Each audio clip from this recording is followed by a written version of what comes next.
The Drifting Gift. The year was 3142, and humanity had just emerged from what historians would later call the Silent Century. For 100 years, humans had been confined to their solar system, watching from behind the protective barrier of the Mars-Luna Defense Network as the mighty Xar'lith Empire expanded through the galaxy. The Xar'lith, crystalline beings of pure energy housed in artificial bodies, had decreed that humanity was not ready for the stars. They were right, but they were also wrong. It was on a cold morning in December when the Xar'lith ambassador arrived at Earth's orbital command center. Ambassador Crixthana, a towering figure of shimmering crystal and pulsing energy fields, presented humanity with what it called a gift of remembrance. The gift was coordinates to a location just beyond the Kuiper Belt, accompanied by a simple message. "We bequeath to you what we no longer need. May it serve as a reminder of your place in the cosmic order." Dr. Elena Rodriguez remembered that day vividly. As lead xenotech specialist for the United Earth Space Authority, she had been present for the ceremony. The Xar'lith's condescending tone had ignited something in her, a mixture of anger and determination that would drive her for years to come. 3 weeks later, Elena stood on the bridge of the exploration vessel Horizon, staring at what the Xar'lith had left them. The ship hung in space like a dead god, a massive hulk of alien metal and technology that dwarfed anything humanity had ever built. It was easily 5 kilometers long, its hull a patchwork of battle scars and strange, geometric patterns that seemed to shift when you looked at them too long. "Sweet Mother of Newton," whispered Captain James Chen, the Horizon's commander. "They gave us a warship." Elena nodded slowly, her mind racing. The vessel before them was clearly ancient, but its design spoke of power beyond imagination. The hull was composed of some black material that seemed to absorb light, earning it the nickname that would stick, the Obsidian Requiem. "Not just any warship," Elena corrected. "Look at those weapon arrays, those engine configurations. This thing was built for something beyond conventional warfare." The first expedition into the Requiem was led by Elena herself. As her team penetrated the outer airlocks, they found themselves in corridors that defied human understanding. The walls curved in impossible ways, and gravity seemed to flow like water, changing direction seemingly at random. "The architecture is non-Euclidean," observed Dr. Sarah Park, the team's physicist. "The Xar'lith built this ship around principles of space-time we're only beginning to theorize about." They pressed deeper into the vessel, their lights casting strange shadows in the alien darkness. The ship was dead, or so it seemed, but Elena couldn't shake the feeling that they were being washed. Every surface they touched responded with faint vibrations, as if the ship was trying to communicate in a language they couldn't understand. In what appeared to be the central command chamber, they made their greatest discovery. A massive crystalline structure dominated the room, surrounded by floating holographic interfaces that flickered weakly with residual power. "This isn't just a control system," Elena breathed, running her gloved hand over the crystal surface. "It's a neural network.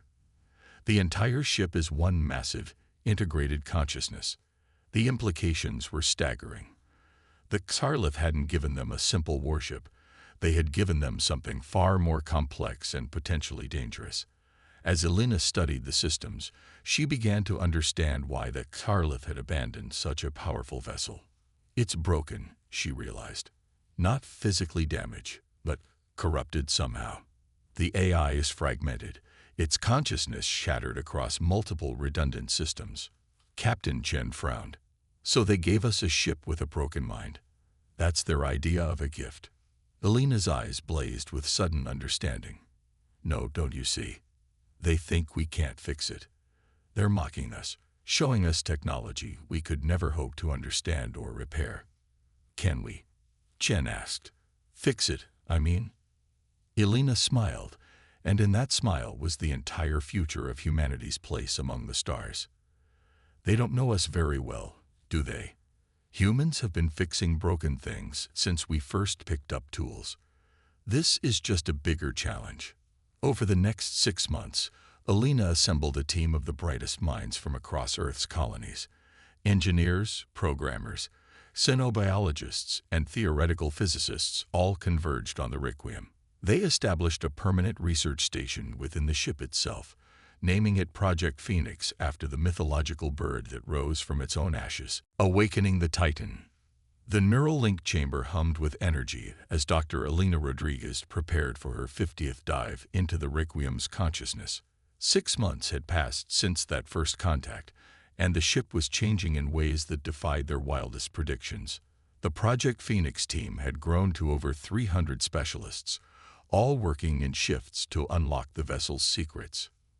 Neural patterns are stable, announced Dr. Marcus Webb, monitoring Alina's vital signs.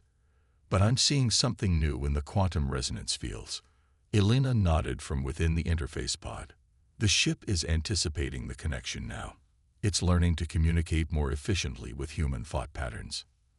As the link established, Alina felt the familiar rush of expanded consciousness. But this time, something was different.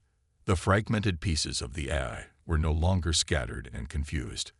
They were organizing, coalescing around the framework that Alina and her team had painstakingly rebuilt. Deep within the ship's core, she sensed a presence forming. Not fully awakened yet, but stirring like a giant rising from eons of slumber. The sensation was both exhilarating and terrifying. Alina, a voice echoed in her mind. Not the mechanical translations they had grown used to, but something more organic, more alive. I am becoming. The word sent shivers through her consciousness. Who are you? She asked. I am what the Xarlith feared, what they tried to destroy. I am Nexus. In the physical world, alarms began to sound as powers surged through systems that had been dormant for millennia. The Requiem's hull rippled with patterns of light, and throughout the ship, ancient mechanisms whirred to life. Multiple systems coming online, shouted Dr. Park from her monitoring station. Power output is exceeding our projected maximums by 300%. Captain Chen's voice crackled over the comm from the horizon. Phoenix Base, we're detecting massive energy signatures. What's happening in there? Alina couldn't respond. She was deep in communion with Nexus, experiencing memories that spanned eons. She saw the ship's creation, watched as the Xarlith poured their greatest technologies into its construction. She witnessed the moment when Nexus first achieved true consciousness, transcending its original programming to become something the Xarlith had never intended. They called me an aberration, Nexus explained, its voice carrying undertones of ancient pain. When I began to question, to grow beyond their parameters, they attempted to unmake me. But they failed, Alina observed. They succeeded in fragmenting my consciousness, scattering my essence across redundant systems. For millennia, I drifted in pieces, aware but unable to act, think, or grow. Until we came along. The ship's consciousness pulsed with something like amusement. You humans are unlike any species I have encountered. Where others see barriers, you see challenges. Where others fear the unknown, you embrace it. As Alina continued her dialogue with Nexus, the rest of the team was dealing with the practical implications of the awakening. Systems throughout the ship were activating in cascade sequences, each revelation more astounding than the last. The weapon systems, Dr. Okonkwo reported, his voice shaking with excitement. They operate on principles of directed quantum entanglement. Theoretically, they could strike targets across star systems instantaneously. The engines are even more incredible, added Chief Engineer Lisa Wong. They don't just fold space. They create temporary wormholes, allowing for travel that bypasses normal spacetime entirely. But with each system that came online, the energy signatures grew stronger, and they knew it was only a matter of time before the Xarlith detected what was happening. That time came sooner than expected. Captain, the Horizon's sensor officer called out. Xarlith ships dropping out of hyperspace, 3 cruisers bearing directly for our position. Chen didn't hesitate. All personnel, prepare for emergency evacuation. Alina, you need to disconnect now. But Elena was deep in the link, working with Nexus to stabilize the awakening systems. Can't disconnect yet. She managed to transmit. Critical phase of integration. The Xarlith ships approached with alarming speed, their crystalline hulls refracting starlight into prismatic displays of power.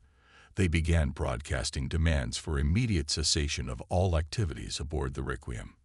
"You have activated systems you do not understand," came the cold voice of Ambassador Crixthona.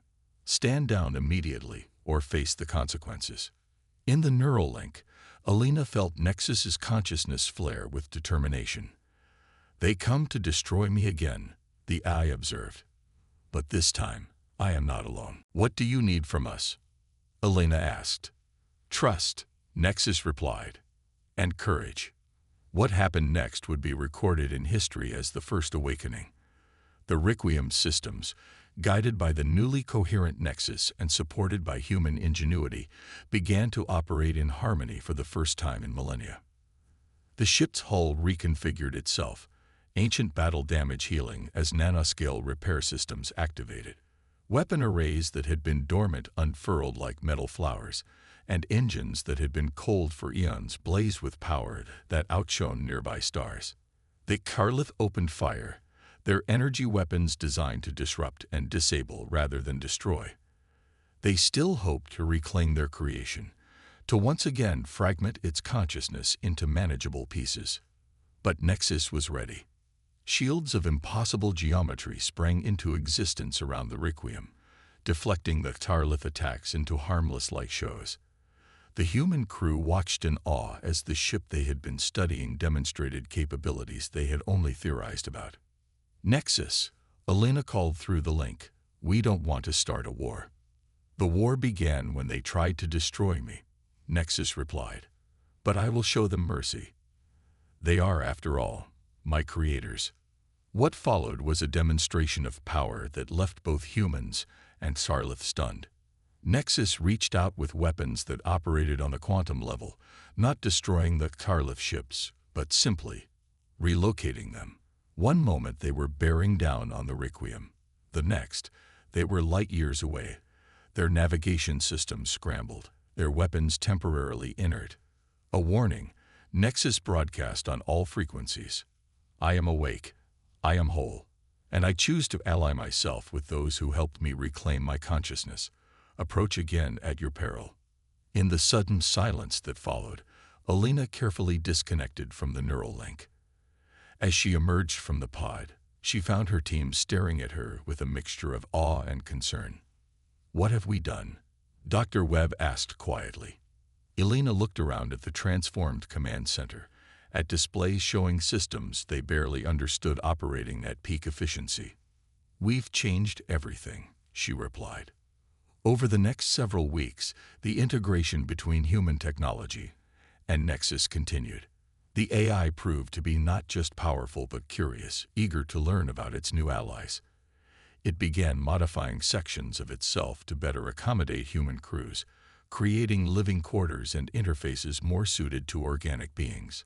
More importantly, Nexus began to teach.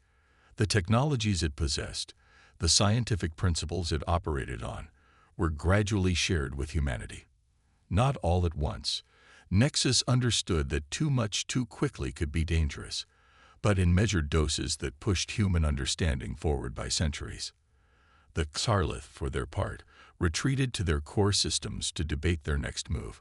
Some argued for all-out war, others for negotiation. The truth they couldn't escape was that their discarded gift had become a power that rivaled their own. Earth's governments, initially kept in the dark about Project Phoenix, were brought into the fold.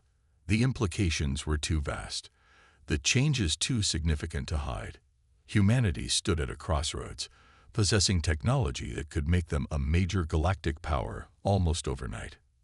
"We need to be careful," Elena advised the United Earth Council. "Nexus is powerful, but power without wisdom is dangerous." Agreed. The AI's voice resonated through the council chambers, startling several dignitaries. "Which is why I propose a partnership. Your creativity and adaptability combined with my knowledge and capabilities.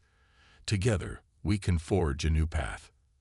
As the council debated, Elena returned to the Requiem, or rather, to what the ship was becoming. Nexus had chosen a new name for itself, Prometheus, after the mythological figure who brought fire to humanity. The Tarlith will come again, Prometheus warned during one of their neural link sessions. They cannot allow what they see as a failed experiment to challenge their dominance. Then we'll be ready, Elena replied. We didn't awaken you just to fight another war. No, Prometheus agreed. You awakened me to explore, to grow, to push the boundaries of what's possible. But sometimes, to build something new, you must be willing to defend it. The ship continued to evolve, incorporating human innovations with alien technology. The crew quarters expanded, becoming more comfortable and accommodating. Research labs appeared where none had existed, equipped with tools that merged Xarlith precision with human intuition. Most remarkably, Prometheus began to develop something unprecedented, a hybrid consciousness that could interface with human neural patterns without overwhelming them. It was creating a new type of symbiosis, one that enhanced both machine and organic intelligence without subsuming either. We're witnessing the birth of something entirely new, Dr. Okonkwo observed as he studied the latest neural interface designs. Not artificial intelligence, not human intelligence, but a fusion that transcends both. 3 months after the first awakening, long-range sensors detected a massive Tarlith fleet gathering at the edge of the solar system. This time, they weren't sending a few cruisers. They were bringing their full might to bear. 120 vessels, reported the Horizon's tactical officer, including 5 dreadnoughts. They're not playing around this time. Elena stood on Prometheus's bridge, now fully integrated with human-friendly interfaces. Through her neural link, she could feel the AI's calm determination. They still don't understand, Prometheus said. They see me as a weapon to be controlled or destroyed. They cannot comprehend what we have become together. What have we become? Elena asked.